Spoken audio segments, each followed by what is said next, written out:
दीर्घ वर्ष धरी ओडिशा सांबादिक यूनियन आंदोलन करी आसुची विभिन्न समय सरकार सहित आलोचना करिछि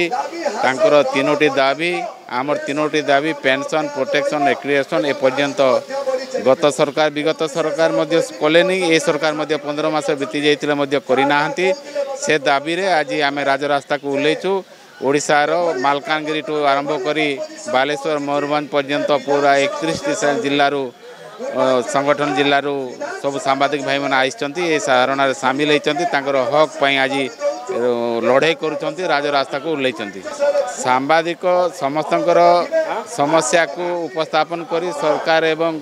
जनसाधारण को सचेतन कराई थाए किंतु सामाजिक मान जे बड़ी भाव में अवहेलित होकर अच्छा आज देखु प्रोटेक्शन एक्ट नथिबारु सांबादिक मैंने विभिन्न समय निर्यातना होती आपण निकट में मालकानगिरी जड़े सांबादिक को हत्या करागला आज जब प्रोटेक्शन एक्ट जदि लागू होता ताले सांबादिक मान सुरक्षा निश्चित भाव में पाइपारते आज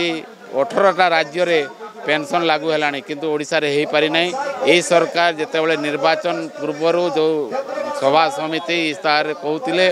जे आमे सरकार रे आसिले निश्चित भाव में सांबादिक मानकर जो मौलिक दाबी रही से दाबी को आम शीघ्र पूरण करूँ किंतु सरकार हेबार 15 मास 16 मास बीती जाइए एपर्यंत सरकार करना आमर दाबी होची जे मुख्य शासन सचिव नेतृत्व में गोटे कमिटी करा जाऊ एवं से कमिटी तर्जमा करू आमर दाबी किभली भाव में केउं ढंग से करा घोषणा करंतु।